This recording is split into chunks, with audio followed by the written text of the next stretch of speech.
मैं क्लास जो रिकॉर्डिंग कर रहा हूँ हमारे सीए के स्टूडेंट्स या सीएमए के स्टूडेंट या सीएस फाउंडेशन में अगर है और बीकॉम, ये चैप्टर क्लास 11 या 12 में नहीं है। The name of the chapter is consignment accounting.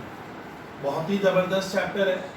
फिर करीब करीब 1 से 1.5 घंटा करके क्लास चलेगी। करीब आपको मैं ये चैप्टर 15-20 क्लास में, मेरे को तजुर्बा नहीं है कितना लग जाए, क्योंकि हम लोग ऑनलाइन में कराएंगे। आप इसको मजे से देखिएगा। It is one of the best chapter for BCom. Sir consignment accounting में हम पहले जानेंगे कि सर कंसाइनमेंट शब्द का मतलब क्या होता है। सुनिए स्टूडेंट, इस चैप्टर को आपको जिन छात्रों को दिक्कत होगी वो मुझे व्हाट्सअप करेगा, वो मुझे व्हाट्सअप कर देगा। उनको मैं सर अपना सारा नोट पीडीएफ का नोट्स प्रोवाइड कर दूंगा। तो उसमें ध्यान रखिएगा कि इस चैप्टर का नोट्स बहुत बड़ा है। पहले आता है कि सर हम जानेंगे कंसाइनमेंट वर्ड का मीनिंग क्या है और यहाँ पे अकाउंटिंग वर्ड क्यों लगाया गया है। तो स्टूडेंट आपको खाली ध्यान से सुनना है। कंसाइनमेंट देखो मेरे मैथ में लिखा है to consign means to send. आप खाली सुनिए, मैथ का पेज नंबर 49 में आपको मिलेगा। अगर कोई बच्चे को फाउंडेशन का नोट्स चाहिए वो मुझे व्हाट्सअप करेगा। मेरा फोन नंबर दिया हुआ रहता है, पेज नंबर 49 में मिलता है। लिखा है कि कंसाइन शब्द का मतलब होता है टू सेंड, माने भेजना। यानी कंसाइनमेंट में क्या होता है स्टूडेंट, एक पर्सन होता है। डायग्राम समझिए, एक पर्सन है। एक पर्सन क्या कर रहा है सर, दूसरे पर्सन को कुछ भेजेगा कह रहा है। तो भेजेगा मतलब वो तब चीज टेंजिबल प्रोडक्ट होनी चाहिए। यानी आप जो भेज रहे हो उसका सर आकार है, शेप है, उसमें वजन है, तो वो टेंजिबल प्रोडक्ट होता है। तो सर कंसाइनमेंट, कंसाइन शब्द का मतलब होता है भेजना। भेजना मतलब एक पर्सन क्या कर रहा है सर, यहाँ से दूसरे पर्सन को कुछ भेजेगा। ऑब्वियसली क्या भेज रहा हो, एक टेंजिबल प्रोडक्ट। टेंजिबल प्रोडक्ट जो आंखों से क्या है, दिखाई देता है, जिसका आकार शेप है। फिर आगे सुनिए, इन अकाउंटिंग। अब आता है सर कंसाइन का नॉर्मल मीनिंग हुआ भेजना। कंसाइन मीन्स भेजना, आप भेजे। लेकिन बोलता है अकाउंटेंसी पेपर जो मैं पढ़ाऊंगा, in accounting the term consignment relates to accounts dealing with. जैसे बोलता है कंसाइनमेंट शब्द का मतलब होता है, अब आता है अकाउंटिंग की लैंग्वेज में, एक ऐसी situation. The term consignment means relates to account dealing with a situation. बोलता है कंसाइनमेंट अकाउंट सर एक ऐसा अकाउंटिंग है जहां पे हम एक सिचुएशन से डील कर रहे हैं। कौन सा सिचुएशन, वेयर वन पर्सन, ये देखिए वन पर्सन, ये एक व्यक्ति, जिसको मैं फर्म कहूं, कुछ भी नाम दूं, ये एक फर्म है या ऑर्गेनाइजेशन है। Where one person send goods to another person. बोलता है एक पर्सन या फर्म दूसरे पर्सन को क्या कर रहा है, गुड्स भेजता है। दूसरे पर्सन या फर्म को हम क्या भेज रहे हैं स्टूडेंट, तो गुड्स मैं भेजूंगा। इसको कहते हैं स्टूडेंट हमारी अकाउंटिंग भाषा में कंसाइनमेंट अकाउंट। यानी कंसाइनमेंट अकाउंट क्या है, कंसाइनमेंट अकाउंट सर एक ऐसा सिचुएशन है जहां पे एक पर्सन या एक फर्म या एक व्यक्ति दूसरे पर्सन या फर्म को गुड्स भेजता है, another person, on the basis that the goods will be sold on behalf. अब आता है क्यों भेज रहा हूं, इसलिए भेजता हूं कि गुड्स, ये वाला व्यक्ति, ये जो दूसरा पर्सन है जिसको मैंने गुड्स भेजा, वो गुड्स मेरे बिहाफ में बेचेगा। मेरे बिहाफ मतलब मेरे लिए। ये पर्सन मान लो ए है और ये पर्सन बी है, तो बी को मैंने जो गुड्स भेजा, बी क्या करेगा, उस गुड्स को मेरे बिहाफ में सर क्या करेगा, सेल करेगा। On the basis that the goods will be sold on behalf of at the risk of the former. और बिहाफ ऑफ का मतलब आपको ये गुड्स, ए बी को बोला तुम ये गुड्स बेच देना, मेरे लिए बेचना होगा, और रिस्क जितनी भी होगी वो मेरी रहेगी, माने रिस्क भेजने वाले का रहता है। तो कंसाइनमेंट अकाउंट सर क्या एक ऐसा सिचुएशन है जहां पे एक पर्सन दूसरे पर्सन को गुड्स भेजता है, एक पर्सन दूसरे पर्सन को गुड्स भेजेगा। गुड्स मैं भेज क्यों रहा हूं कि ये गुड्स दूसरा व्यक्ति मेरे लिए वो सामान बेचेगा मेरे लिए, और रिस्क सारी फॉर्मर माने पहले वाले की, रिस्क सारा मेरा रहता है। अब आता है कंसाइनमेंट अकाउंट के कुछ फीचर्स होते हैं। तो सर आपको मैथ में पहले मिल गया, मेरे मैथ में आप पढ़ोगे तो आपको पहले मिला what do you mean by consignment account क्या है। एक आइडिया लिए, एक सिचुएशन है जिसमें एक पर्सन दूसरे पर्सन को गुड्स भेजता है, भेजने वाले के ऊपर रिस्क मेरी रहेगी और वो गुड्स बंदा मेरे लिए बेचेगा। सवाल बनता है कि सर ये जो हमारे सीए मैथ में आपको मिलेगा उसके बाद फीचर्स, सर कंसाइनमेंट अकाउंट का फीचर्स अगर मैं समझ रहा हूँ तो चैप्टर समझने में बहुत आसानी होगी। फीचर्स को फटाफट सुन लीजिए। The party which send the goods is called principal. बोलता है जो पर्सन गुड्स भेजेगा, मान लीजिए एक गुड्स भेज रहा है, तो जो व्यक्ति गुड्स भेजता है उसको मैं नाम दूंगा द पर्सन। जो गुड्स को सेंड करता है, भेजता है, उसको आपको कंसाइनर कहना है। कंसाइनर मैंने भेजने वाला, कंसाइन करने वाला, भेजने वाला, कंसाइनर या प्रिंसिपल कहते हैं। तो द पर्सन या the party who send the goods is known as principal और कंसाइनर। कंसाइनर भी लिख सकते हो, मैं आपके लिए दोनों वर्ड लिखूंगा, प्रिंसिपल। और बोलते हैं जिस पार्टी को मैंने गुड्स भेजा, जिस पार्टी को मैंने गुड्स भेजा, to whom the goods are sent is called agent. जिसको आप भेजोगे, बी को भेजे, बी को आपको नाम देना है पिक्चर में एजेंट या कंसाइनी, गुड्स को लेने वाला। यानी जो पर्सन, फीचर्स नंबर 1, एक पर्सन दूसरे पर्सन को गुड्स भेजेगा।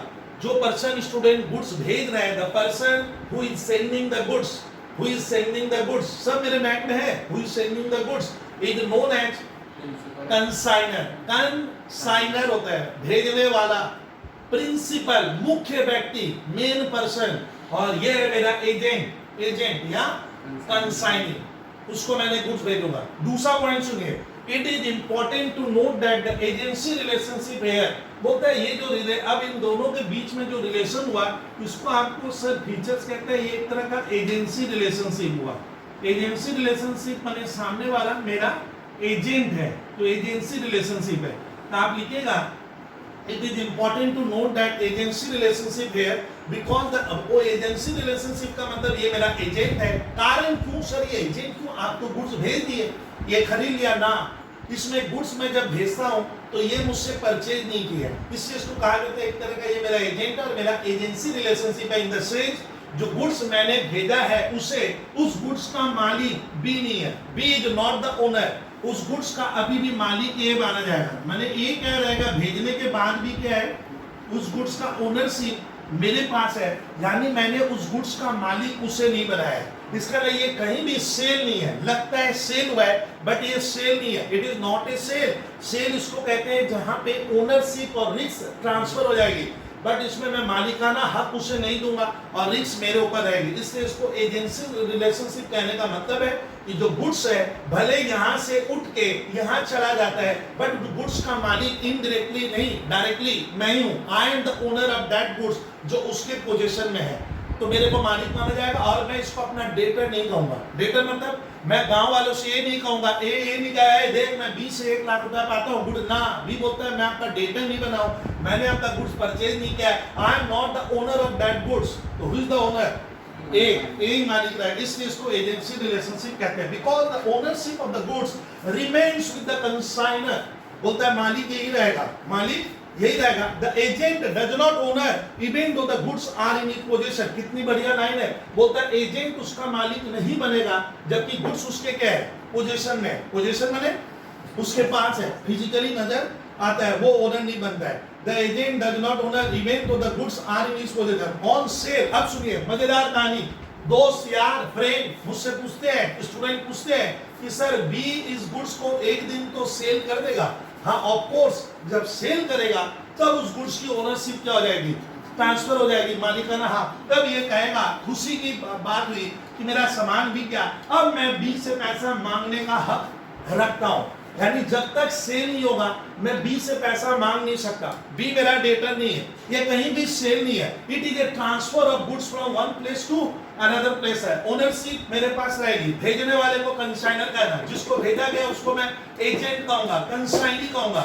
चलिए पॉइंट 3 सुनिए मेरे बैठ का। The principal does not send an invoice to the agent. बड़ा मजेदार कहानी है। बोलते हैं जब मैंने इसको गुड्स भेजा तो बी बोला एक बिल दे ना। बिल देने का मतलब तो आप गुड्स बेच दिए। इनवॉइस किसको कहते हैं? जब आप सामान बेचते हो, आपने एक मोबाइल फोन खरीदा, दुकानदार आपको एक तो बिल बना के देता है। वो बिल इस बात का प्रूफ होता है, गवाह होता है कि सामान बिक गया। लेकिन ना, बोलता है इसमें भेजने वाला कभी भी इसको क्या नहीं करेगा, कोई बिल या इनवॉइस बनाकर नहीं देगा। तो लिखा the principal does not send an invoice to the agent. मैं अपने एजेंट को कोई भी बिल, इनवॉइस वगैरह बनाकर कभी भी नहीं भेजता हूं। But he sends only a pro forma invoice, a statement that looks like an invoice but is not really like. बोल रहे हैं कि हाँ गुड्स मैं भेजूंगा, तो बी बोला कोई बिल उल देगा ना भैया, मैं इनवॉइस किस मुंह से बनाऊंगा, मैंने सेल नहीं किया, it is not a sale, sale होने पे बिल बनता है, तो ये इनवॉइस नहीं बनाएगा, बट इनवॉइस की तरह का एक डॉक्यूमेंट बनाएगा, उसको नाम देना पड़ता है प्रो फॉर्मा इनवॉइस। तो प्रो फॉर्मा इनवॉइस एक तरह का डॉक्यूमेंट है, वो कौन बनाएगा, भेजने वाला बनाकर उसे क्या करता है, भेजता है। बच्चे इसको bill bill bill invoice invoice invoice कहते हैं, देखने में इनवॉइस है बट इनवॉइस है नहीं, एक तरह का डॉक्यूमेंट है जो मुझे बनाकर देना पड़ता है। उस डॉक्यूमेंट को ये बनाएगा और बी को भेजेगा, उस स्टेटमेंट का नाम होता है प्रो फॉर्मा इनवॉइस। तो pro forma invoice is a type of document which is prepared by the person who is sending the goods, that is consignor, but it never is a bill. ये sale bill या purchase bill नहीं है, ये लगेगा उस तरह का but वास्तव में होता नहीं है। Point 4, what is work, the agent receives commission. अब आता है बी मेरा गुड्स क्यों बेचेगा, सर क्यों, भाई इसको बेचने पे प्रॉफिट मैं नहीं दूंगा, प्रॉफिट में हिस्सा नहीं मिलता है, इसको मैं क्या करूंगा, तो ए बी को बोला मैं तेरे को कमीशन दूंगा। तो फीचर कंसाइनमेंट का एक फीचर है, एजेंट को अपने मेहनत के लिए कमीशन मिलेगा। नेक्स्ट, पीरियोडिकली, बच्चे कहते हैं पीरियोडिकली, पॉइंट नंबर 5 फीचर है मेरा। पीरियोडिकली का मतलब होता है कुछ समय के अंतर पे, वीकली, 1 महीना, 3 महीना, इनको कहते हैं पीरियोडिकली। सुनिए, periodically the agent sales to the principal state. अब मजेदार कहानी है, पीरियोडिकली माने कुछ समय बाद, वो 1 महीना हो सकता है, 3 महीना हो सकता है, ये एजेंट कुछ समय बाद, कुछ समय के डिफरेंस पे इस व्यक्ति को अब ये एक क्या करेगा, स्टेटमेंट भेजेगा। तो लिखा है periodically the agent sends to the principal माने मुख्य व्यक्ति को a statement called account sales. तो सर अकाउंट सेल्स भी क्या है, एक तरह का स्टेटमेंट है जो सर मैं नहीं, कौन, मेरा एजेंट भेजेगा। सर ये क्या होता है, एक स्टेटमेंट है जो एजेंट बनाकर मुझे भेजता है, उसे हम इस चैप्टर में अकाउंट सेल्स कहते हैं। यानी प्रो फॉर्मा इनवॉइस वो स्टेटमेंट है जो ए बनाता है। एक क्वेश्चन आता है मैथ में है, और ये जो बनाकर भेजेगा 2 महीना, 3 महीना, 6 महीना, कुछ समय के अंतराल पे, डिफरेंस पे, उसको हम कहते हैं अकाउंट सेल्स। तो periodically the agent sends to the principal statement called account sales, it sets out the sales में। हाँ, इस अकाउंट सेल्स के भीतर क्या है, तो भैया ये सिनेमा की टिकट नहीं है, अकाउंट सेल्स का मतलब है इसके भीतर ये मेरा सामान एजेंट कितने में सेल किया उसकी वैल्यू लिख के रहेगी कि सर मैं आपका सामान इतने में सेल कर दिया हूं, इतनी क्वांटिटी सेल कर दिया हूं। मैंने ये कह रहा है इस अकाउंट सेल्स के भीतर लिखा रहेगा मैंने क्या क्या खर्च किए, मेरे एक्सपेंसेस क्या क्या लगे, expense incurred on behalf of the, मैंने जो आपके लिए खर्चा पानी किया, द कमीशन, उसमें मेरा कमीशन क्या बनता है ये लिख के रखेगा, क्योंकि कमीशन का सौदा पहले ही हो गया था कि सर मेरा कमीशन, आप बोले थे देखिए इतना कमीशन का अमाउंट लिखा रहेगा, और मैंने आप जब मुझे आप गुड्स भेजे थे तो मैंने थोड़ा बहुत आपको एडवांस दे दिया था, उस एडवांस की बात लिख दूंगा, और अभी आप मुझसे कितना पैसा और पाओगे वो अकाउंट सेल्स बताता है। तो अकाउंट सेल्स एक तरह का स्टेटमेंट है जो एजेंट सर कंसाइनर को बना कर देगा।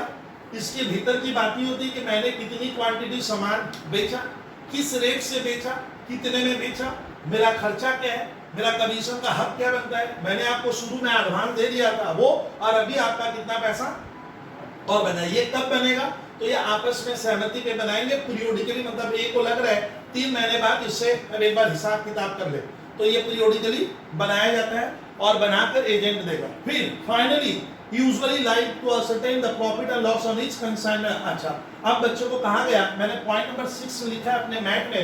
अब फाइनली इसको क्या करने का, मैंने गुड्स भेजा, इसको कमीशन दिया, मेरा खर्चा लगा, इसका खर्चा लगा, सर एजेंट मुझे इतना प्रॉफिट कमा कर दिया। फाइनली अब इसको क्या करना है, प्रॉफिट निकालना पड़ेगा कि इस तरह के एजेंट को रखकर सर कंसाइनमेंट में जो मैंने बिजनेस का गुड्स भेजा, इस काम से मुझे 2 पैसे कमाने का मौका मिला। यानी फाइनली क्या करना है, अंत में विद्यार्थी को क्या करना है, प्रॉफिट और लॉस निकालना है, और वो प्रॉफिट और लॉस ये निकालेगा, ना कि ये बोलता है सर मेरा काम नहीं अकाउंट्स बनाना, ये आपका बिजनेस है, तो अकाउंट्स मैं बनाऊंगा, ए बनाएगा, और ये अपने बुक्स में देखेगा कि इस एजेंट ने मुझे कुछ कमा कर दिया या नहीं। तो finally we have to ascertain the amount of profit or loss of each consignment separately। मतलब मेरे ऐसे B नाम का एजेंट है, C एजेंट है, D है, E है, F है, मेरे इंडिया में 500 एजेंट है, तो आपको 500 एजेंट का प्रॉफिट अलग अलग अलग अलग क्या करना है, निकालना पड़ेगा। उसको एक साथ नहीं निकाल सकते, जिससे मालूम नहीं चलेगा कौन सा एजेंट कितना कमा कर दिया। तो यार के फाइनली क्या लिखा हुआ है, यूजुअली सुनिए, finally usually like to ascertain the profit और लॉस, बोलता है प्रॉफिट और लॉस हमें निकाल लेना है ऑन ईच कंसाइनमेंट और कंसाइनमेंट टू ईच एजेंट, मतलब सारे एजेंट का। तो कंसाइनमेंट का मैंने फीचर्स पढ़ लिया। तो सर मैं आपको थ्योरी लिखा नहीं रहा हूँ, एकदम मैथ में रेडीमेड है, और इसकी थ्योरी इतनी इंपॉर्टेंट है जिससे पूरा चैप्टर डेवलप होता है। अभी तक मैंने पढ़ाया कंसाइनमेंट अकाउंटिंग होती क्या है, दूसरा मैंने पढ़ाया कंसाइनमेंट अकाउंटिंग का गुण क्या होता है, फीचर्स, क्वालिटी। तो फीचर्स में मैंने बहुत कुछ बोलने की कोशिश की है, बच्चा पढ़ेगा 100% क्लियर होगा। अब आता है सर आगे आप क्या पढ़ाओगे। अब मैं आगे पढ़ाऊंगा स्टूडेंट, ये अकाउंट सेल्स क्या है। आता है अकाउंट सेल्स एक स्टेटमेंट है जो स्टूडेंट ध्यान से सुनिए, कंसाइनी एजेंट इसको बनाकर भेजेगा। सर अकाउंट सेल्स की बातें क्या, वो सुने, बनाकर तो भेजेगा। सुनिए, account sales is not a ledger account. एक छात्र बोला बबलू सर बी ने एक अकाउंट बना के दिया, जैसे मशीन अकाउंट, फंड का नाम। अकाउंट सेल्स कहीं भी क्या नहीं है, कोई अकाउंट नहीं है, ये but a statement. Account sales एक स्टेटमेंट है, शोइंग द, क्या इसके भीतर ये क्या लिख के देगा, बी क्या लिख के देगा, बोलते हैं showing the details of goods sold। B उस अकाउंट सेल्स में कागज में लिख के देगा कि मैंने आपका सामान कितना क्वांटिटी बेचा, किस अमाउंट में बेचा, फिर कितने पैसे मैंने अपने जिनको मैं बेचा उनसे प्राइस रियलाइज कर लिया, amount realise by me. Expenses incurred, मतलब मैंने क्या क्या खर्च किया, आप तो मुझे गुड्स भेजे तो मेरा खर्चा क्या क्या लगा वो मैं अकाउंट सेल्स में लिख दूंगा। फिर कमीशन ड्यू, मुझे कमीशन आपसे कितना मिलेगा उस सेल्स के अमाउंट पे, वो उस अकाउंट सेल्स के भीतर कमीशन की बात भी लिखी हुई रहेगी। और सुनिए, एंड द नेट प्रोसीड्यूर, और अभी अब मेरे को बी कह रहा है अब आपको मुझे कितना पैसा देना है, लेना नहीं है। क्यों? क्योंकि आपने मुझे गुड्स भेजा, मैंने वो गुड्स बेचा, कितने में बेचा मैं लिख दिया, फिर मैं कितने में बेचने का मेरा खर्चा उसमें से मैं काटूंगा, मेरा क्या क्या खर्च है, मेरा कमीशन काटूंगा, और थोड़ा बहुत मैं आपको बिगनिंग में एडवांस शायद दिया हूं सपोज, तो वो काटने के बाद भी पैसा क्या हो रहा है, ए का निकल रहा है। तो बोलता है अकाउंट सेल्स में मैं दिखाऊंगा कि अभी भी नेट कितना पैसा बी को क्या करना है, ए को देना है। ये बात हम उतार कर लिख कर एक कागज में देते हैं, वो होता है अकाउंट सेल्स। अकाउंट सेल्स एक तरह का स्टेटमेंट है। अकाउंट सेल्स कोई लेजर अकाउंट नहीं है, ये कोई इनवॉइस नहीं है। आगे सुनिएगा, the transaction entered into the consignee on behalf of the consignor are recorded in the books of the later। बोलता है कि अब क्या होगा, उस अकाउंट सेल्स को जब मुझे ए को मिलेगा उसको देखकर ये अपने बुक्स में सारे लेन देन क्या करेगा, रिकॉर्ड करेगा। यानी लेन देन जब रिकॉर्ड करते हैं, मैंने तो लेन देन ये सामान बेचा, ये मेरे लिए खर्च किया, मुझे खबर नहीं थी, खबर कहाँ से मिली, अकाउंट सेल्स। तो उस अकाउंट सेल्स को आने के बाद ये अपना अकाउंट क्या करेगा, बनाएगा, क्योंकि मैं डायरेक्ट इन लेन देन में नहीं था। तो बोलता है अकाउंट सेल्स के आने के बाद उसके आधार पे ये सारे लेन देन अपने बुक्स में क्या कर लेगा, रिकॉर्ड करेगा, क्यों मेरे लिए क्या खर्च किया, कमीशन वगैरह। चलिए अब हम लोग पढ़ेंगे कि सर कि अकाउंट सेल्स के कहानी समझाए, एक स्टेटमेंट है, मुद्दा सुन लीजिएगा, जो एजेंट सर बनाकर कंसाइनर को देता है, ये कोई लेजर अकाउंट नहीं है। इसमें मैंने गुड्स कितने में बेचा, sale price of goods, quantity of goods, expenses incurred by me, commission due to be, any advances given you, given जो मैं आपको दिया था वो लेस करके, what the balance amount due to A, उस अकाउंट सेल्स में मैं पीरियोडिकली बनाकर भेजूंगा, और उस अकाउंट सेल्स की मदद से ए क्या करेगा, अब सारा लेन देन रिकॉर्ड करेगा, नहीं तो उसको मालूम कैसे चलेगा कितने में हुआ। अब पढ़ेंगे कंसाइनमेंट और सेल क्या है। सर एक विद्यार्थी बोला सर ए ने जब इसे गुड्स भेजा तो ये सेल हुआ, ना ना ना, बोलता है कंसाइनमेंट मैंने भेजना, सेल मैंने बेचना, दोनों में फर्क है। तो क्वेश्चन आता है इसमें, आपके सीए फाउंडेशन या आपको जब तक ये नॉलेज नहीं है आप सवाल नहीं बना पाओगे। तो आप थ्योरी में फर्स्ट क्लास में पढ़ेंगे सर कंसाइनमेंट और सेल एक है क्या। कंसाइनमेंट मैंने भेजना होता है, गुड्स भेजे, और इधर होता है सेल, एक वर्ड होता है अकाउंट्स का। अब सवाल बनता है ये दोनों एक तरह नहीं है, दोनों में रात और दिन का फर्क है। तो ये क्वेश्चन सर आपके सीए मैथ में, किसी भी मैथ में, बीकॉम की बुक्स में जबरदस्त क्वेश्चन है, मैंने एवरग्रीन क्वेश्चन कहते हैं। What is the difference between consignment and sale. सुन लेंगे कहानी को, सुनिए। The relation between consignor and the consignee the principal.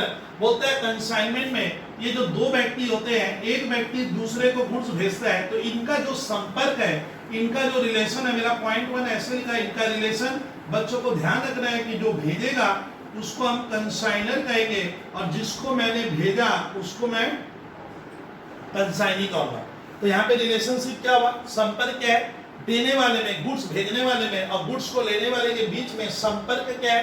Consignor and consignee का संपर्क होता है। Consignor, the relationship between the person who sending the goods and the person who is receiving the goods is that of consignor and consignee का relation है। Consignor को हम principal भी कहते हैं। तो रिलेशनशिप याद रखिएगा, प्रिंसिपल और क्या है? एजेंट का रिलेशन हो गया।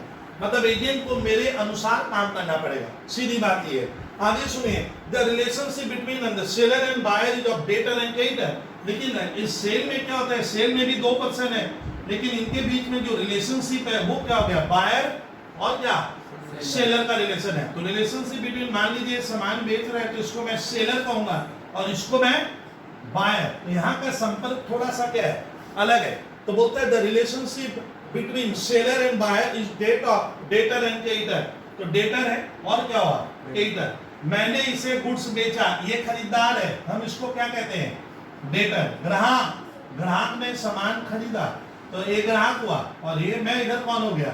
सप्लायर। क्रेडिटर, क्रेडिटर कौन हुआ? जो गुड्स को भेज रहा है। तो लिखना the relationship between seller and buyer is that of क्या? डेटर एंड क्रेडिटर का रिलेशनशिप यहाँ है। यहाँ पे डेटर क्रेडिटर टर्म आता है, यहाँ पे कभी भी डेटर क्रेडिटर नहीं आएगा। कंसाइनर और कंसाइनर। 2 नंबर सुनिए, goods remain the property with the consignor. बोलता है कंसाइनमेंट में ए ने बी को जो गुड्स भेजा उस गुड्स का ओनर मैं ही माना जाऊंगा। ओनरशिप मेरे पास आएगी। सर ओनरशिप मैंने गुड्स किसका है? जबकि गुड्स मेरी दुकान से इसकी दुकान में चला गया है, फिजिकली चला गया, आंखों से मेरे यहाँ नजर नहीं आ रहा, बट फिर भी उस गुड्स का ओनरशिप मैं मानूंगा। तो बोलता है ओनरशिप इसमें क्या होगा? Of the property remains with the consignor. Ownership इसी के पास रहेगी। फिर मेरे मैट में लिखा है ownership is not transferred until they are sold by the consignee. Ownership तब तक कोई दूसरा उसका मालिक नहीं बनेगा जब तक ये बी उससे क्या नहीं करता है? सेल नहीं करता है। तो ओनरशिप तब तक ट्रांसफर नहीं होती है। And only the position is transfer. Position माने वो गुड्स मेरी पोजीशन में था, मेरे पोजीशन में मेरे पास था, फिजिकली अब इसके पास है। खाली पोजीशन बदल जाता है बट और कुछ नहीं बदलता है, मालिक मैं ही हूं। उसमें सुनिए, both the ownership and position is transfer to the buyer. इसमें क्या होता है? गुड्स यहाँ से यहाँ चला भी गया तो आपका आकार प्लेस क्या हो गया? बदल गया और बायर उसका क्या हो गया? ओनर भी बन जाता है। तो इसमें मैं ओनर नहीं बनता है एजेंट, इसमें मालिक नहीं बनेगा जब तक सेल नहीं होगा। तो यहाँ पे खाली क्या होता है? आकार माने गुड्स एक प्लेस से दूसरी प्लेस चला जाता है बट मालिक मैं ही रहता हूँ। बट उसमें क्या होता है? उसमें बायर को मैंने क्या कर दिया? गुड्स की पोजीशन भी बदल गई। पोजीशन मैंने एक जगह से दूसरी जगह और वो उसका ओनर है। तीसरा, risk of goods, risk attaching to the goods remain with the. हाँ, मजेदार कहानी। पॉइंट नंबर 3, सर रिस्क किसका रहेगा? रिस्क गुड्स पे कोई रिस्क हो गया तो रिस्क RIS के रिस्क। ध्यान रखिएगा कि जो भेजा था ए, तो कंसाइनमेंट में रिस्क क्या होता है? हमेशा क्या? कंसाइनर के ऊपर ही रहेगा। मान लीजिए वो गुड्स लॉस्ट हो गया तो वो नुकसान बी के गले नहीं आएगा। कौन सा आएगा? ए को ही नुकसान सहना पड़ता है। ये एजेंसी रिलेशनशिप ये कहता है। तो risk attaching to the goods remain with the consignor because ownership. क्यों मेरे ऊपर क्यों रहेगा? ए बोला भैया गुड्स का सारा रिस्क मेरे पे क्यों है? गुड्स लॉस्ट हो जाएगा तो तुम ले ना, मैंने आपसे गुड्स को खरीदा नहीं हूं, मैं आपका एक तरह का एजेंट हूं, सेल्समैन हूं, तो रिस्क इसकी रहेगी। तो रिस्क का सारा रिस्क इसका है। लेकिन इसमें सेलर अब इसमें risk attaching to the goods passes along with the ownership. बोलता है इसमें गुड्स का मालिक तो आप इसे बना ही देते हो, ये मालिक बन गया और अब रिस्क भी क्या है? इसकी हो जाएगी। तो इसमें रिस्क किसका हो जाएगा? बायर का। गुड्स बेचने के बाद अगर वो गुड्स लॉस्ट होता है तो वो नुकसान किसके गले आएगा? मेरे गले नहीं आएगा, सेलर परचेजर के गले। चलिए, प्रोफर्मा इनवॉइस सुनिए, कंसाइनर में एक हम डॉक्यूमेंट बनाकर देगा, ये इसको शुरुआती दौर में एक डॉक्यूमेंट बनाकर देगा तो वो लगेगा बिल बना रहा है, वो बिल नहीं है, उसको कहते हैं प्रोफर्मा इनवॉइस। एक स्टेटमेंट है जिसमें मैं बी को बनाकर दूंगा, जिसमें मैं कुछ कंडीशन होगा, मैं आपको कितने का सामान भेज रहा हूँ, मेरी कुछ कंडीशन, मैं आपको कमीशन कितना दूंगा, गुड्स का क्वालिटी क्या होगा, गुड्स की क्वांटिटी क्या होगी, पहले से उसको प्रायर इंफॉर्मेशन दूंगा बना कर एक कागज में, उसको आप कभी भी इनवॉइस मत कहना, वो प्रोफार्मा इनवॉइस है। तो मैंने वही लिखा है कि कंसाइनर क्या करता है, इसमें ए बी को एक प्रोफार्मा इनवॉइस बना कर देगा, बट इसमें सेलर प्रिपेयर्स क्या, सेल्स बिल। इसमें क्या बनेगा, दादा सेल बिल बना कर, हम लोग फोन खरीदते हैं तो दादा बिल बना दीजिए, वो सेल्स बिल हुआ, और इसके लिए हो गया परचेज बिल। तो इसमें सेल बिल परचेज बिल बन रहा है, जिसको तुम सेल्स बिल कहते हो, ये कहता है परचेज बिल, और इसमें ऐसा नहीं होता है, इसमें जो बनता है वो प्रोफार्मा इनवॉइस है। रिटर्न ऑफ गुड्स, अच्छा इसमें एजेंट, बहुत ध्यान से सुनिएगा, मेरा बी एजेंट है, ये गुड्स को रिटर्न कर सकता है क्योंकि वो खरीदा नहीं है, वो खरीदा नहीं है, लेकिन इसमें रिटर्न करने के लिए बहुत बार इसमें कंडीशन होगी कि आपको मैंने गुड्स दे दिया, आपका ये सामान उसी समय हो गया, अब आप कल परसों तरसों दादा ये गुड्स रिटर्न करेंगे, तो इसमें रिटर्न करने में थोड़ी दिक्कत होगी। टर्म्स कंडीशन अगर नहीं है तो आप जल्दी से रिटर्न नहीं कर पाओगे। जैसे आपने घर में टेलीविजन सेट खरीदा, अब बोला 5 दिन बाद रिटर्न देंगे, तो दुकानदार जल्दी से रिटर्न नहीं लेता है, वो टर्म्स एंड कंडीशन पे डिपेंड कर जाता है।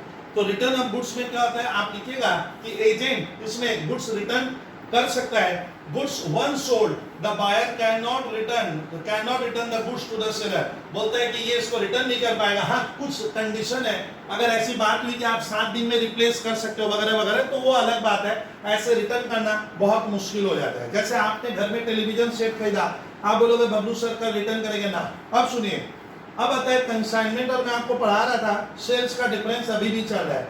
अच्छा, अब आता है कि व्हेन गुड्स आर, जब मैंने इसको गुड्स भेजा, व्हेन गुड्स आर कंसाइनमेंट में भेज रहा हूं, तो अगर वो गुड्स लॉस हो जाता है कोई कारण से, मान लीजिए रास्ते में नुकसान हो गया, एजेंट के घर में नुकसान हो गया, तो वो नुकसान कंसाइनर ए झेलेगा।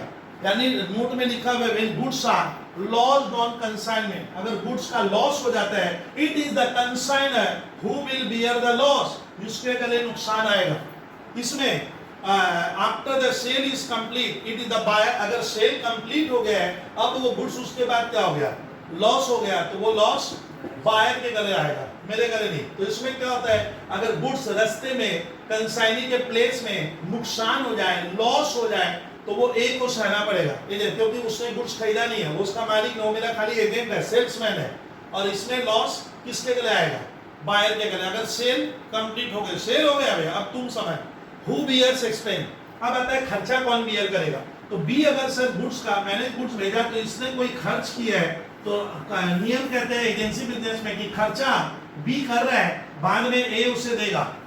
यानी इसमें जितना भी खर्च लग रहा है उस गुड्स को भिजवाने का, फिर बी के गोडाउन में रखवाने का, या उसका कैरेज फ्रेट बी का, वो खर्चा ए क्या करता है, देगा। एजेंसी बिजनेस का रिलेशनशिप है, लेकिन expenses incurred after sales are borne by the buyer. लेकिन सामान मैंने बेच दिया, उसके बाद उस गुड्स के पीछे कोई खर्च है, आपको वो गुड्स ले जाना है। मान लीजिए मैंने किसी को कोलकाता में सामान बेचा और उसको ले जाना है बिहार, यूपी, राजस्थान, तो वो खर्चा अब क्या होगा, मैंने तो ओनरशिप दे दी, गुड सामान तेरा, तो वो खर्चा सेल होने के बाद इसको बियर करना पड़ता है, ये और वो खर्चा बियर नहीं करेगा। तो ध्यान रखिएगा कि सर कंसाइनमेंट और सेल का डिफरेंस बहुत अच्छा लग रहा है। थ्योरी बनी तब what is consignment accounting, what are the features, मतलब कंसाइनमेंट अकाउंटिंग के क्या गुण है, फीचर्स है।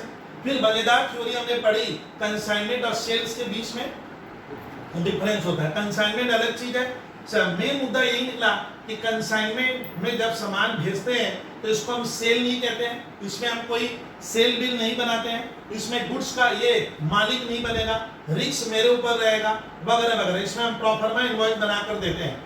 लेकिन सेल में मैं गुड्स इसको ट्रांसफर कर देता हूँ, गुड्स फिजिकली मेरे जगह से उसकी जगह चला भी जाता है, ओनरशिप भी चली जाती है और रिस्क भी उसके गले हो जाता है। और मैं जैसे ही सेल करूंगा, मैं सामने वाले पे एक सेल बिल बना दूंगा और सेल बिल इस बात को प्रूव करता है कि सामान बिक गया। सिंपल वर्ड में ये आपको ध्यान रखना पड़ेगा। अब आते हैं कि सर ये जो एजेंट है जो हमारा सामान बेचेगा, क्यों बेचेगा सर, क्या जरूरत है, फ्री में तो काम होगा नहीं, तो एजेंट सामान क्यों बेच रहा है, आप उसको प्रॉफिट में मैं हिस्सा नहीं दूंगा, प्रॉफिट मेरा होगा, तो उसको उसके वर्क के लिए, उसको उसके काम के लिए, उसके मेहनत के लिए उसे मुझे तो कुछ देना पड़ेगा, तभी वो अटैच हुआ है, तो वो होता है कमीशन।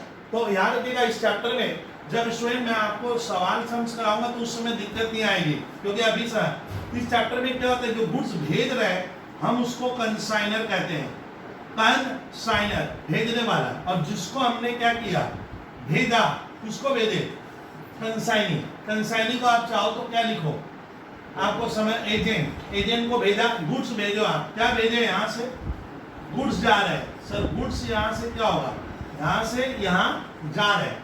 अब भेजने वाले को हम चाहे तो क्या ना रिलेशनशिप में क्या कहते हैं, प्रिंसिपल। अब सोचिए, मजेदार कहानी पढ़ा रहा हूं सर।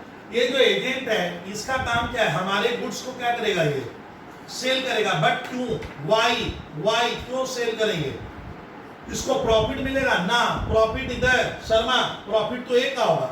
तो सर कमीशन वो लालच है, वो अट्रैक्शन है जिसको देखकर ये मेरा एजेंट बना है। यानी एजेंसी बिजनेस में क्या होता है, जो एजेंट होते हैं वो इस लालच में आते हैं कि सामान बेचेंगे तो कमीशन कमाएंगे। तो इस तरह के व्यक्ति को हम एजेंट, मालूम है दो तरह का होता है, एक होता है पक्का और एक होता है कच्चा, जो आप अभी नहीं समझ पाओगे।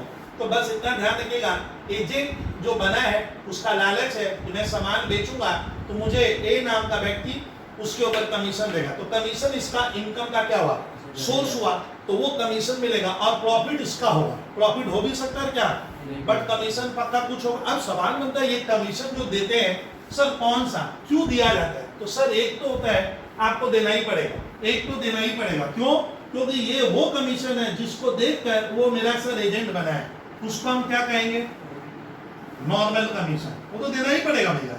जिसको सीए मैट में लिखा है स्टूडेंट, ऑर्डिनरी कमीशन। क्या लिखा है, आप क्या लिख सकते हो इसका नाम, ऑर्डिनरी। तो इसके ऊपर मैं लंबा चौड़ा लेक्चर नहीं दूंगा, आप समझ गए कि एजेंट को सर उसके वर्क के बदले जो मिनिमम मैं कुछ दूंगा उस मिनिमम को कहते हैं नॉर्मल कमीशन। ये वो कमीशन है जिसको देखकर वो मेरा एजेंट बना, ऑर्डिनरी। और ये फिगर किस पे कैलकुलेट होगा, नॉर्मली किस पे, सेल पे कैलकुलेट। जितना का सेल किया उसके ऊपर मैं आपको सिर्फ 5% का वादा किया था, प्रॉमिस किया था, एग्रीमेंट हुआ तो मैं 5% दे दिया। तो सर एक तो होता है ऑर्डिनरी कमीशन, बोलता है ये कमीशन क्या होता है, हम अपने एजेंट को उसके रेगुलर सर्विस के लिए क्या करते हैं, देते हैं। एक तरह का ये रेम्यूनरेशन होता है, it is a type of remuneration of the consignee. ये उसके सर रेम्यूनरेशन हुआ, एक तरह का सैलरी हुआ, एक तरह का रेम्यूनरेशन है। It is calculated at a fixed percentage on the sale value of the goods by the consignee. और इसका कैलकुलेशन जितने में सेल करेगा और फिक्स परसेंटेज मैंने जो वादा किया था वो लिखा हुआ रहता है। चलिए सर, ये कमीशन देखकर मैं काम करने कूदा। लेकिन सर आजकल क्या होता है, आजकल का मार्केट है सर 21वीं सदी, 20वीं सदी, 21वीं सदी, यहाँ पे इस कमीशन से काम नहीं बनता है। अब सुनिए, कभी कभी स्टूडेंट मैं अपने एजेंट को बहुत ध्यान से एक कमीशन और दूंगा, उसका नाम है स्टूडेंट, उसका नाम अब मुझको सुनिएगा, उसको कहते हैं स्पेशल कमीशन। स्पेशल कमीशन जो सीए मैट में लिखा हुआ है उसका नाम है overriding commission. Over riding sir बच्चे परेशान हो जाते हैं और ये एमसीक्यू में जबरदस्त आता है कि ओवरराइडिंग कमीशन क्या है, बच्चा लिखे थोड़ा बहुत, 1 मार्क्स 2 मार्क्स 3 मार्क्स 4 मार्क्स जो भी है। तो सर ये अलग है, यानी ये तो मैं दूंगा ऑर्डिनरी तो इसके बाद भी मैं तेरे को कुछ और दूंगा। तो उस कमीशन को हम क्या कहेंगे, ओ भाई ये क्या होता है सर, मान लीजिए जब मैंने इसे गुड्स भेजा तो मान लो वो गुड्स 500 का था। सुनिए सुनिए सुनिए सुनिए, 500 का कॉस्ट है। मैंने उसको गुड्स बोला कि देख भैया, अगर तू मेरा गुड्स मिनिमम क्या करता है 600 में सेल करेगा, 600 तक, तो तेरे को मैं ऑर्डिनरी कमीशन तो दूंगा जो वादा हुआ था। लेकिन तुम अगर 600 से भी प्लस कर देता है, थोड़ा बहुत और ज्यादा कर, मान ले 625 में बेच देगा, तो आपका 25 रुपया क्या हुआ, और ज्यादा में बेचा, और ज्यादा में। तो ये जो काम कर रहा है, एक्स्ट्रा कमाने का मुझे अवसर दे रहा है। मैं मिनिमम प्राइस बोला 600 में बेच रहा है और 600 के ऊपर भी तुम बेच सकता है, और मान लीजिए उस प्राइस के वो ऊपर भी क्या किया है, बेचा है, तो जितना रुपया ज्यादा में बेचा उसके लिए मैं उसको क्या किया, एक लालच दिया, स्पेशल कमीशन, ओवरराइडिंग कमीशन। तो ओवरराइडिंग कमीशन क्या होता है, मैंने प्राइस फिक्स कर दी थी कि तुम इतने में सामान मेरा बेचना, अगर वो उस लिमिट को क्या करता है, क्रॉस कर देता है कभी कभार, तो मैं उसको और कमीशन दूंगा जो एग्जाम में अलग अलग कंडीशन से देता है। तो आप एक बार सुनिए, ये मैं थोड़ा सा पढ़ दूंगा। सर ओवरराइडिंग कमीशन में मैट में क्या लिखा हूं, 1 मिनट सुनते हैं सर। सुनिए Pankaj Sharma, overriding commission is a special commission. देखिए क्या लिख दिया, ये एक तरह का स्पेशल कमीशन है, अलाउड बाय द कंसाइनर, जो कंसाइनर देगा टू द किसको, consignee, over and above the ordinary commission. Over and above मतलब जो ऑर्डिनरी कमीशन में तेरे को दिया हूं वो तो दूंगा, उसके अलावा भी एक कमीशन और देंगे। तो क्या पढ़े हम sir, overriding commission is a special commission which is allowed by consignor to consignee, consignor to consignee, over and above क्या नॉर्मल का वो तो मिलेगा, इसके बाद भी ये दूंगा। अब सुनिएगा, it is an extra incentive, एक तरह का एक्स्ट्रा इंसेंटिव है, लालच है, to the consignee usually allowed if the total sale exceed a specific target. बोलता है ये एक तरह का, इसको मैं स्पेशल इंसेंटिव दे रहा हूं, और दे रहा हूं क्यों?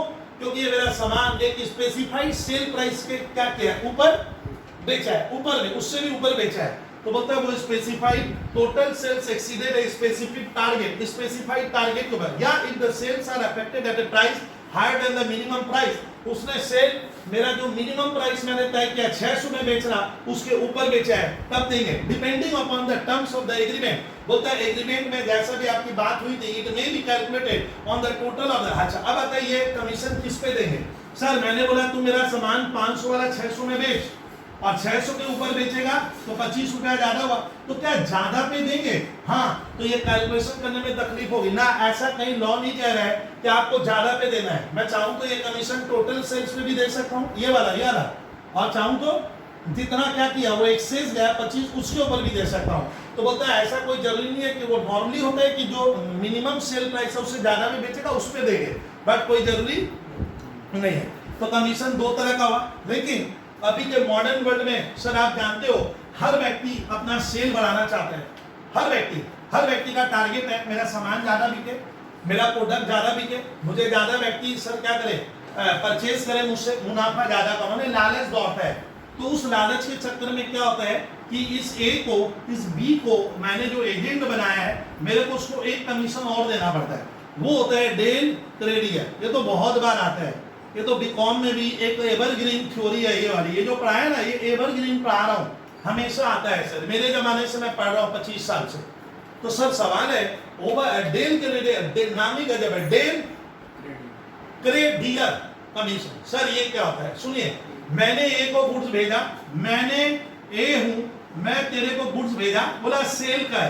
तो हम जानते हैं कि सर सेल करने का बहुत सा तरीका होता है, एक कैश सेल होता है बाजार में, एक क्रेडिट सेल भी होता है, आजकल सर एक होता है आजकल इंस्टॉलमेंट सेल, इंस्टॉलमेंट बेसिस पर आपको मैं सामान भेज देता हूं। तो सुनिए, जब बी ने सेल किया, अब बी क्या किया, बंदा क्रेडिट में सेल कर दिया, तो मेरे एजेंट को मैंने गुड्स भेजा, मैं एजेंट को चूंकि मुझे भी सेल चाहिए, तो आज के जमाने में सर क्रेडिट सेल होती है, बिना क्रेडिट सेल का बिजनेस शायद उतना ज्यादा एक्सपेंड नहीं कर पाओगे, आपकी उतनी मोनोपोली नहीं है सब मार्केट में।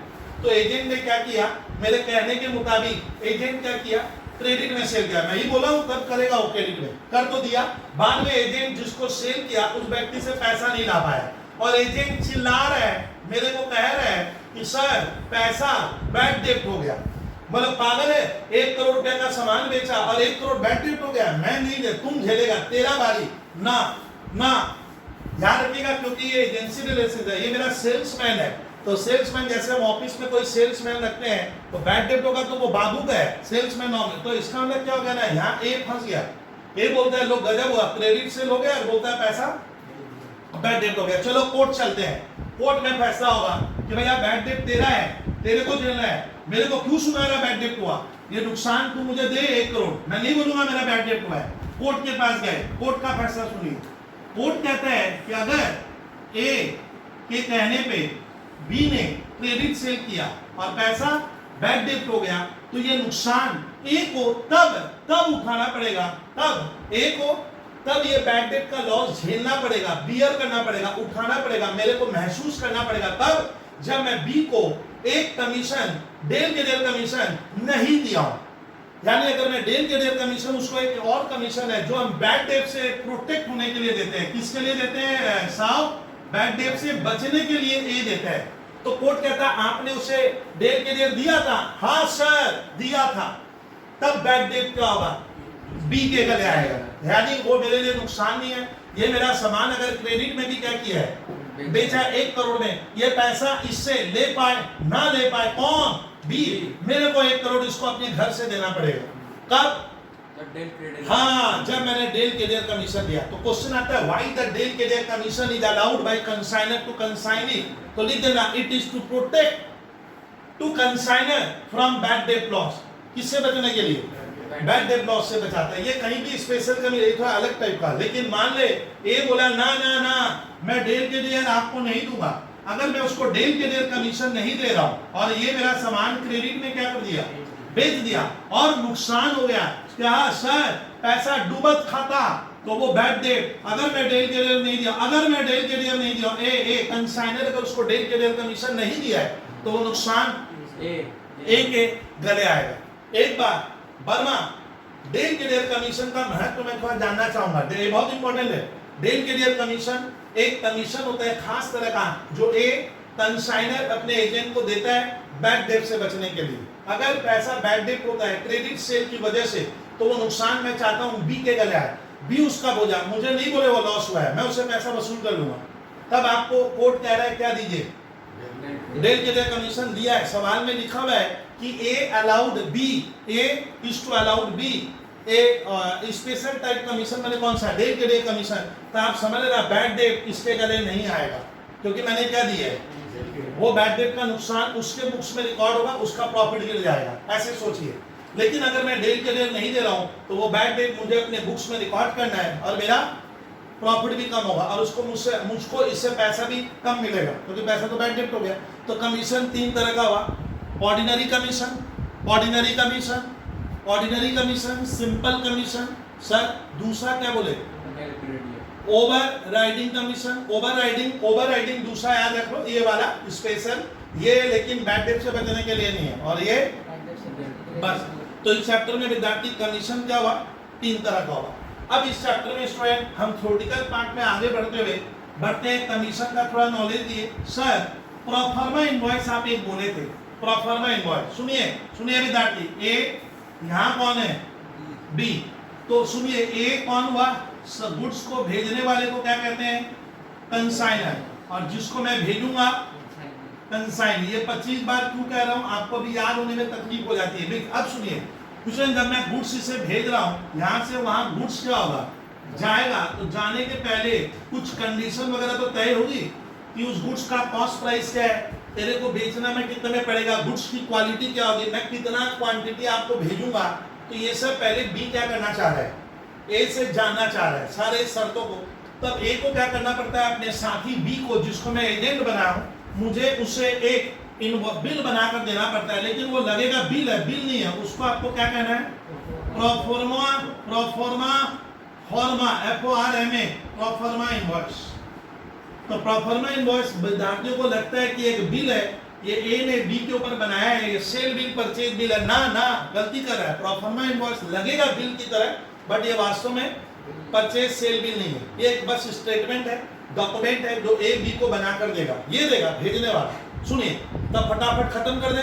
सुनिए विद्यार्थी, the consignor send goods to the consignee. सुनिए मजेदार थ्योरी लिखा हूं मैं, कंसाइनर ने कंसाइनी को गुड्स भेजा, बोलता अलोंग विद, साथ में और क्या भेजूंगा, ये स्टेटमेंट कागज में जो बनाए ना, वो उस गुड्स के साथ क्या कर दिया, अटैच करके उसको भेजोगे। यानी बोलता है जब भी कंसाइनर कंसाइनी को गुड्स भेजेगा तो साथ में मैं उसे कागज में स्टेटमेंट बनाकर दूंगा, जिसको हम प्रोफॉर्मा इनवॉइस कहते हैं। It is a document, proforma invoice is a document forwarded, मैंने भेजा जाता है by the consignor to the consignee. ये डॉक्यूमेंट ये बनाकर इसे फॉरवर्ड करने का मतलब भेजना, मैं भेजा हूं। गिविंग, अब सुनिए उसमें उसके भीतर क्या है, giving a description of the goods consign, बड़ा मजेदार लिखा है, giving a description of the goods consignment. मैं जो गुड्स भेज रहा हूं उसकी पूरी कहानी लिखूंगा, गुड्स किस तरह का है, कितनी क्वांटिटी भेज रहा हूं, वगैरह वगैरह। तो गुड्स का आपको पूरा डिस्क्रिप्शन, लोहा भेजे ना, प्लास्टिक भेजे ना, चांदी भेजे ना, क्या भेजे, तो गुड्स का सारा डिटेल डिस्क्रिप्शन में बता दूंगा कि देखिए ऐसा मैं भेजा हूं। सुनिए अब अपने डिस्क्रिप्शन ऑफ द गुड्स का हो गया, वेट कितना, पीस कितना, केजी कितना, किलोग्राम कितना, क्विंटल कितना, टन भेजे, तो वेट, क्वांटिटी मैंने number 10 piece 20 piece, quantity, price और अदर रिलेवेंट डिटेल। तो बहुत बढ़िया। तो sir proforma invoice is a document, ठीक है, it is actually not a bill, it is prepared by consignor and sent to consignee along with the goods.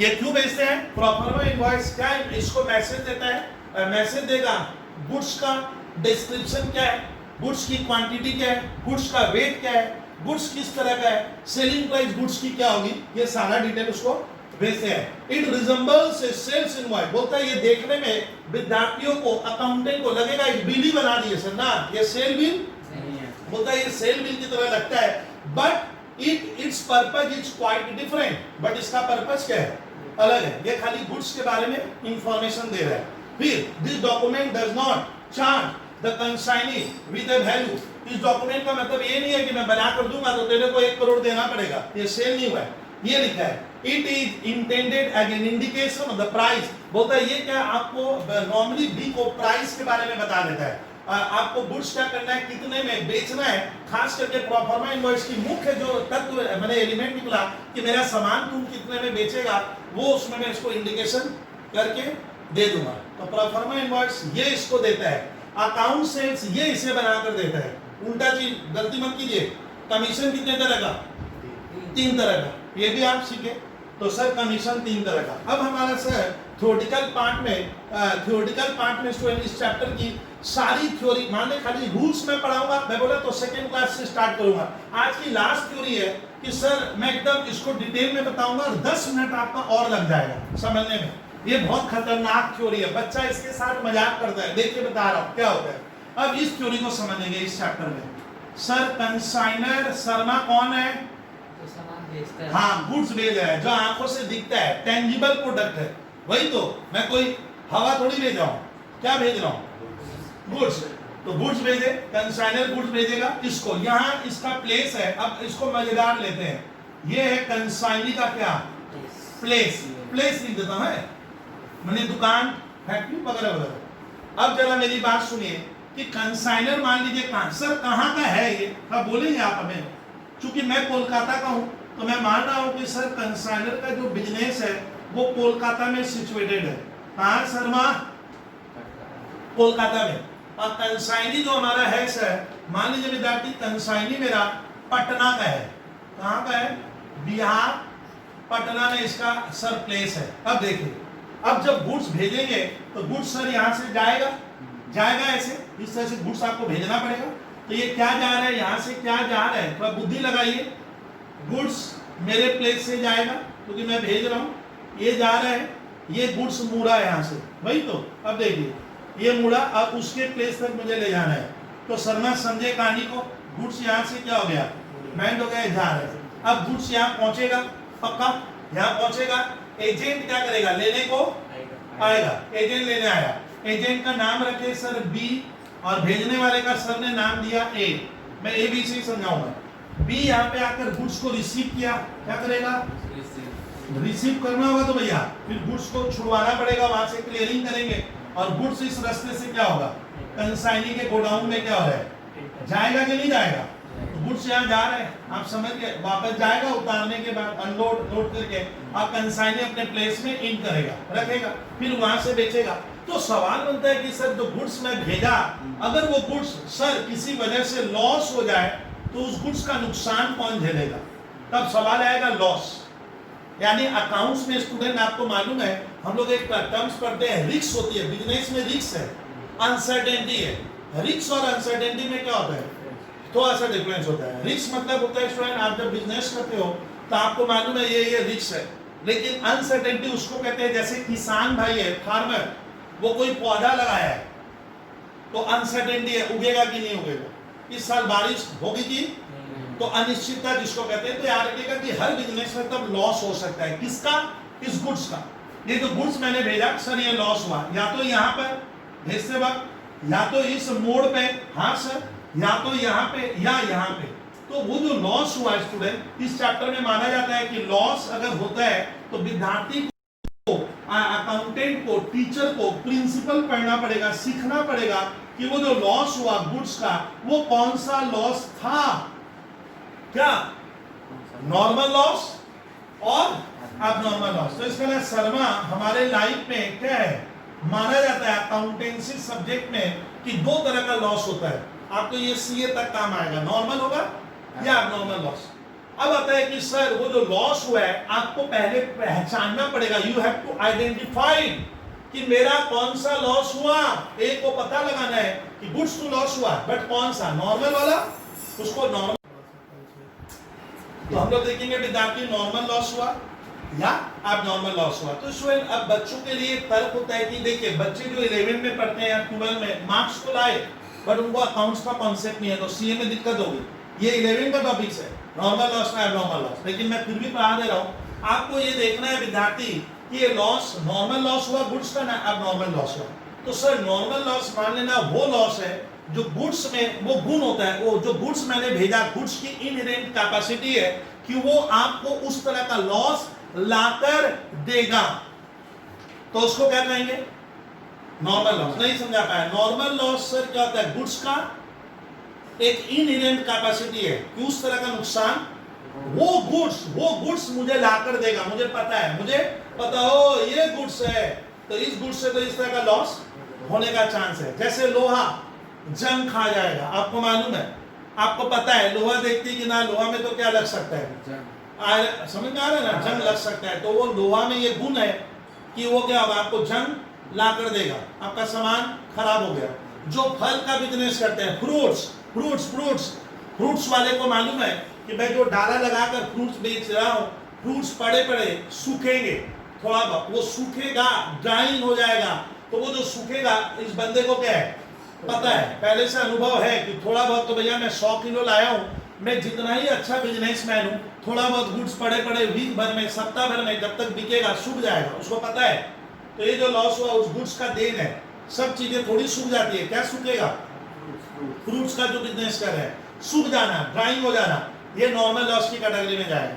फिर evaporate हो गया, एवापोरेशन माने सर हवा की रिएक्शन से कोई गुड्स क्या हो गया, उड़ गया, गायब हो गया, वैनिश हो गया। सर ये आप पढ़ते हो फिजिक्स केमिस्ट्री वगैरह का टर्म्स में आता है एवापोरेशन।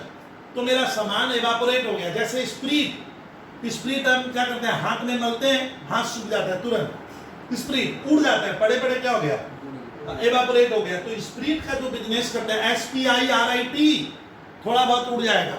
बिजनेसमैन को मालूम है ओ स्प्रीट का मैं काम कर रहा हूँ, तो मेरा 1-2 लीटर क्या होगा, उड़ जाएगा। वो होता है नॉर्मल लॉस।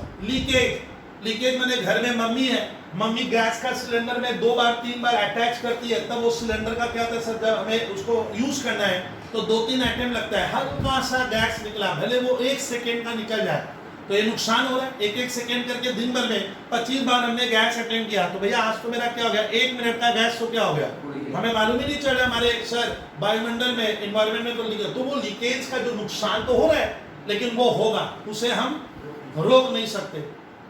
तो वो जो रोक नहीं सकते, जो लॉस होगा जिसको मैं रोक नहीं सकता, सुनिए विद्यार्थी, उसको कहना नॉर्मल लॉस। वो नॉर्मल लॉस है जिसको मैं रोक नहीं पाऊंगा, जिसका होना तय है, वो गुड्स की इनहेरेंट कैपेसिटी है, वो गुड्स मुझे उस तरह का लॉस लाकर देगा, तब हम उसे क्या कहते हैं, साहब बोलिए नॉर्मल लॉस। सर कौन सा गुड्स है, आपको कैसे मालूम चलेगा नुकसान होगा? हाँ सर, ये एक्सपीरियंस बिजनेस करते करते मालूम हो जाता है कि ये नुकसान तो होने वाला है और उसको मैं कंट्रोल नहीं कर पाऊंगा, वो गुड्स की देन है, तब वो नॉर्मल लॉस है। और एबनॉर्मल लॉस वो लॉस है जो सडनली होता है। क्या, आग लग गया, तो आग लग जाने का क्या हम साहब या क्या शर्मा 1 साल पहले ही सोच लिए थे क्या कि अगले साल 26 तारीख को आग लगने वाला है? ना सर, आप तब आग लगना एक सडनली प्रक्रिया है। वो कहीं भी आग लगने से जो नुकसान हो गया, फायर, ये बहुत सर कॉमन है। आप देखते हो कि साल भर में 25-30 न्यूज सुनने को मिलता है, अमुक मार्केट में फायर लग गया है, बागड़ी मार्केट में कोलकाता में आग लग गई, बागड़ी मार्केट में मेहता बिल्डिंग में आग लग गई, तो उससे जो नुकसान खा गया दुकानदार, तो वो कौन सा लॉस है? वो एबनॉर्मल लॉस है। तो एबनॉर्मल लॉस का खास एग्जांपल बनता है हमारा एक फायर का लॉस, समझे? सर अर्थक्वेक लिख देते हैं, समझ में आ रहा है? अरे ये सब जो है सडनली हो रहा है। अभी जैसे फ्लड आके तहलका मचा हुआ है इंडिया में सर, हमारा बिहार, हमारा आसाम बहुत इफेक्टेड हो गया, फ्लड की वजह से लॉस हो गया। तो ये जो सडनली लॉस होते हैं, चोरी हो गया, पिलफरेज, चोरी, क्या, अरे चोरी होना क्या है, अब नॉर्मल लॉस है। पहले आज रात को थोड़ी मालूम चल गया था कि कल पॉकेट से मेरा 5000 रुपया कोई निकाल लेगा, चोरी होने वाला है। तो नॉर्मली ये सब लॉस एबनॉर्मल पे जाते हैं। और नॉर्मल लॉस का एग्जांपल सर ने क्या दिया, एवापोरेशन, याद रहेगा? एग्जांपल तो समझाए दे रहे भैया। एवापोरेशन के बाद लीकेज, जैसे गैस का सिलेंडर वही तो लीकेज पाइपलाइन में, ये मेरा नॉर्मल लॉस में जाएगा।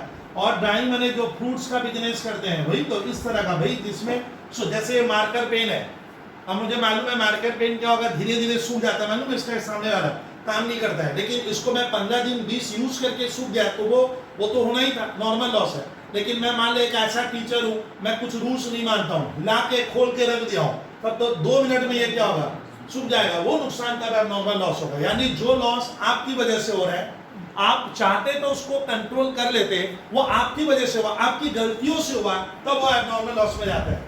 और जो होगा जिसे मैं कुछ हद तक होने वाला है, मुझे पहले से पता है, वो नॉर्मल लॉस। जेरोक्स के दुकानदार, आप जेरोक्स करवाते हो, फटाफट पेज डालता है, दिन भर में 1000 पेज डाला, मैं देखा 4-5 पेज उसका फंस जाता है, उस काउंटर में फंस जाता है, फाड़ के फेंका, तो बता वो सुबह ही उसको मालूम है कि मैं दिन भर में अगर 1000 पेज जेरोक्स करूंगा तो 10 पेज की पूरी संभावना है क्या होगा, फंसेगा।